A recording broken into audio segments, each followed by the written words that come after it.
சனி ஞாயிறு எப்படா வரும் அம்மாயி வீட்டுக்கு போகலான்னு சொல்லி பெரிய பாப்பா பார்த்துட்டே இருப்பாங்க. அதே மாதிரி வெள்ளிக்கிழமை ஈவினிங் அம்மா வந்திருந்தாங்க. அம்மா கூடயே பெரிய பாப்பா போயிட்டாங்க. பெரிய பாப்பா போவும் நானும் தான் போவேன்னு சொல்லிட்டு சின்ன பாப்பாவும் அம்மா வீட்டுக்கு போயிட்டாங்க. அதனால குட்டி பையன் மட்டும் தாங்க வீட்டில் இருக்கான்.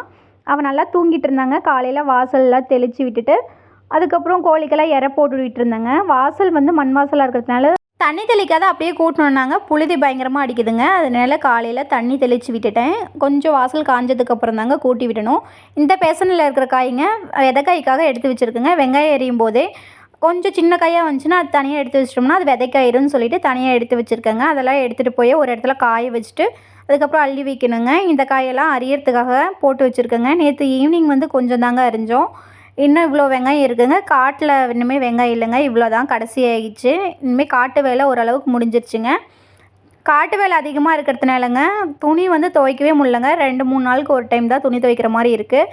நேற்று ஈவினிங் ஃபுல்லாக துணியெல்லாம் துவைச்சி முடிச்சிருக்குங்க. மாமா இன்னும் கொஞ்சம் காட்டில் வெங்காயம் இருக்குதுன்னு சொல்லிட்டு அதை மட்டும் வெட்டிகிட்டு இருக்காருங்க. இன்னொரு அரை பாத்தி கடுந்தாங்க இருக்குது. எல்லாமே வெட்டி முடிச்சிட்டாரு. மரத்துலேருந்து பாருங்கள் எவ்வளோ இலை கொட்டி கிடக்குன்னு சொல்லிட்டு. மாசி பங்குனி வந்துட்டாலுவேங்க எல்லாம் இலை கொட்டிங்க. தலையறதுக்கு கொஞ்சம் லேட் ஆகுங்க. மழை கொஞ்சம் கம்மியாக தாங்க பெய்யும். அதனால் ரொம்ப வாடி போன மாதிரி இருக்குங்க மரமெல்லாம். என்ன தான் நம்ம தண்ணி விட்டாலும் சரிங்க, மழை பெஞ்சுன்னா நல்லா தளைஞ்சிருக்குங்க. இன்னும் கொஞ்சம் வெங்காயம் வெட்டாத இருக்குதுன்னு சொன்னேன் இல்லைங்களா, அதுதாங்க மாமா வெட்டிகிட்டு இருக்காரு. இது ஃபுல்லாக விதை வெங்காயத்துக்கு விட்டுருக்குங்க. அதனால் நல்லா தாள் இந்த அளவுக்கு நல்லா மடிஞ்சதுக்கப்புறம் இழுத்து போட்டோம்னா காய் வந்து அழுகல் வராதுங்க. சின்ன காயாட்டு இருக்கும் இல்லைங்களா, அதுதாங்க விதைக்காய்க்கு போடுவாங்க. நல்லா பெரிய காயாக இருக்கிறதுல விதைக்காய்க்கு போட மாட்டாங்க. அதனால அரியும் போதே சின்ன காய் தனியாக பெரிய காய் தனியாக நம்ம பிரித்து போட்டோம்னா அது வந்து விதை வெங்காயத்துக்கு ஆயிருங்க. வெள்ளிக்கிழமை ஈவினிங் பாப்பா விளையாண்ட பால்லாம் காட்டிலே இருக்குங்க. விதை வெங்காயத்துக்கு கழிச்சு விட்ட வெங்காயமும் கொஞ்சம் காட்டில் இருக்குங்க. நம்ம சொரக்காய் செடி வந்து ஓரத்தில் போட்டிருந்தோம் இல்லைங்களா, காய் வந்து சூப்பராக காயுதுங்க. 10 காய்க்கு மேலே காய்ச்சிருக்குங்க. குட்டி பையன் தூங்கி எழுந்ததும் காட்டுக்கு கூட்டிகிட்டு போய் எங்கள் அப்பாட்ட கொஞ்சம் நேரம் பேச வச்சுட்டுங்க. அதுக்கப்புறம் வீட்டுக்கு எடுத்துகிட்டு வந்தாச்சுங்க. கொஞ்சம் நேரம் அப்படி காட்டுக்கெல்லாம் எடுத்துகிட்டு போயிட்டு வீட்டில் கொண்டாந்து விட்டால் குட்டி பையன் வந்து நல்லா விளையாடுவாங்க. தூக்கம் வந்து நல்லா தெளிஞ்சிரும் இல்லைங்களா, அதனால் குட்டி பையனை அப்படியே எடுத்துகிட்டு போயிட்டு அதுக்கப்புறம் வீட்டுக்கு வந்தாச்சுங்க.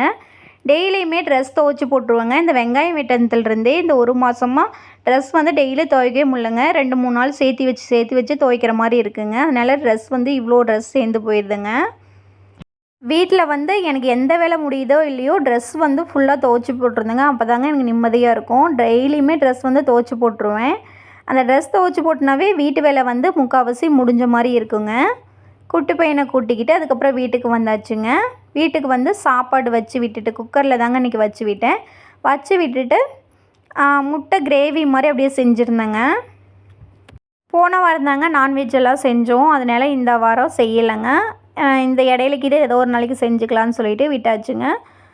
ஞாயிற்றுக்கிழமை கண்டா நம்ம வீட்டில் நான்வெஜ் செய்யலனாலும் இது மாதிரி முட்டை கிரேவி, முட்டை குழம்பு இது மாதிரி ஏதாவது செஞ்சாதாங்க சாப்பிட்றதுக்கு கொஞ்சம் நிம்மதியாக. ஞாயிற்றுக்கிழமை கண்டாவே நான்வெஜ் செஞ்சு சாப்பிட்டு அந்த ஃப்ளேவர் நாக்கில் ஒட்டியிருக்குங்க. அதனால் ஞாயிற்றுக்கிழமை கண்டா ஏதாவது இது மாதிரி செஞ்சு சாப்பிட்டாதாங்க மனசும் கொஞ்சம் நிம்மதியாக இருக்கும். செலவெல்லாம் போட்டு வைக்கிற டப்பாவெல்லாம் எடுத்து ஒரு நாளைக்கு க்ளீன் பண்ணி எடுத்து வைக்கணுங்க. இந்த வெங்காயம் வெட்டுற வேலை இருந்ததுனால அதெல்லாம் எதுவுமே க்ளீன் பண்ண முடியலங்க. மாமா காட்டிலேருந்து வீட்டுக்கு வந்துட்டாருங்க. அதுக்கப்புறம் சாப்பிட்லான்னு சொல்லிவிட்டு சாப்பாடு முட்டை கிரேவி போட்டு சாப்பிட்டு இன்றைக்கி பூச்செடி எனக்கு வாங்கி தந்தே ஆகணும், ரோஸ் பூச்செடி வேணும்னு சொல்லிவிட்டு மாமாட்ட ரொம்ப நாளாக கேட்டுகிட்டே இருந்தேங்க. அதனால் ரோஸ் பூச்செடி வாங்கிறதுக்காக பள்ளிப்பாளையம் போகலான்னு சொல்லிட்டு கிளம்பிட்டேங்க. பள்ளிப்பாளையத்துக்கு பக்கத்தில் 3 நர்சரி இருக்குங்க. அங்கே போய் ரோஸ் பூச்செடி வாங்கிட்டு வரலான்னு சொல்லிவிட்டு நான், மாமா, குட்டி பையன் எல்லாம் கிளம்பிட்டேங்க. அந்த ராமர்பானம் பூச்செடிக்கு பக்கத்தில் ஒரு பன்னீர் ரோஸ் செடி பெருசாக ஒன்று இருந்துச்சுங்க. அதில் அவ்வளோ பூ பூக்குங்க, அவ்வளோ ரோஸ் பூ பூக்கும். அந்த பூச்செடி வந்து வெட்டுக்கரையான் அரித்த மாதிரிங்க, வேர் அரித்து அப்படியே செத்து போச்சுங்க. அதுக்கு பக்கத்தில் ஒரு பூச்செடி வாங்கி வைக்கலான்னு சொல்லிட்டு ரொம்ப நாளாக நினச்சிட்டே இருந்தேங்க. இப்போ போகலான்னு சொல்லிட்டு வைக்கிறதுக்கு டைமே இல்லைங்க. இன்றைக்கி என்னை கூட்டிகிட்டு போயே ஆகணும்னு சொல்லிட்டு மாமாட்ட அடம் பிடிச்சி கிளம்பியாச்சுங்க காலையிலேயே. இந்த தாங்க எங்கள் ஊர்லேருந்து போகிற ரோடு. பாருங்கள் எவ்வளோ பச்சை பசேன்னு சூப்பராக இருக்குங்க. இந்த சைடு வந்தாவே அவ்வளோ இயற்கையாக நல்லா இருக்குங்க. தென்னை மரம், மாமரம்னு சொல்லிட்டு எங்கள் ஊரில் என்ட்ரி ஆனாவே ஒரே பச்சை பசேன்னு நல்லா சூப்பராக இருக்குங்க.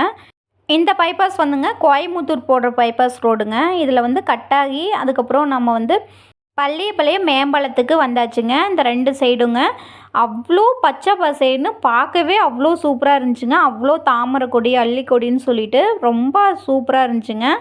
அந்த மேம்பாலத்தை தாண்டதுமே 3 நர்சரி இருக்குங்க. அதில் வந்து அந்த ஃபஸ்ட்டாக இருக்கிற நர்சரிக்கு தாங்க நாங்கள் வந்திருந்தோம். ஸ்ரீ சக்தி முருகன் சொல்லிட்டு அந்த நர்சரிக்கு தாங்க வந்திருந்தோம். போய் பூச்செடியெல்லாம் வாங்கிட்டு அதுக்கப்புறம் வீட்டுக்கு வர்ற வழியில் அந்த இடத்துல நிறுத்தி மாமா ஒரு கிளிப் எடுத்துகிட்டு போகலான்னு சொன்னாருங்க. பாருங்கள் எவ்வளோ பச்சை பசேன்னு இருக்குது.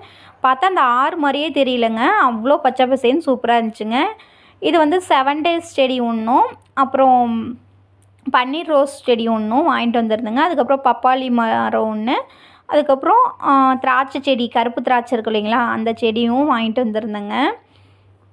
நர்சரிக்கு போனால் என்ன செடி வாங்குறது எதை விடுறதுன்னே தெரிலங்க, அவ்வளோ செடி இருக்குது. பார்க்க அவ்வளோ ஆசையாக இருக்குங்க. சப்போட்டா மரமும் அதுக்கப்புறம் மரநெல்லிக்காய் செடியும் அடுத்த டைம் போனால் கண்டிப்பாக வாங்கிட்டு வரணுங்க. மாமா வந்ததும் நல்லா க்ளீன் பண்ணுறதுக்கு ஸ்டார்ட் பண்ணிட்டாருங்க. அந்த பூண்டெல்லாம் அதிகமாக இருந்துச்சுங்க, அதெல்லாம் பிடுங்கி விட்டுட்டு இருக்காருங்க. மாமா வந்து இப்போ மதிய டியூட்டிக்கு போயிடுவாருங்க. நாளைக்கு தாங்க செடியெல்லாம் வைக்கணும், நீங்கள் க்ளீன் பண்ணி விட்டுட்டோம்னா அதுக்கப்புறம் நாளைக்கு செடி வச்சுக்கலான்னு சொல்லிட்டு அதை க்ளீன் பண்ணிகிட்டு இருக்காருங்க. எங்களுக்கு இந்த சண்டே இப்படி தாங்க போச்சு. ஒரு வழியாக எனக்கு பிடிச்ச ரோஸ் செடி வாங்கிட்டு வீட்டுக்கு வந்தாச்சுங்க. அந்த ஆட்டுக்குட்டிக்கிட்டேருந்து காப்பாற்றி அந்த செடியில் பூ வர வைக்கணுங்க. ஓகே, பாய்ங்க.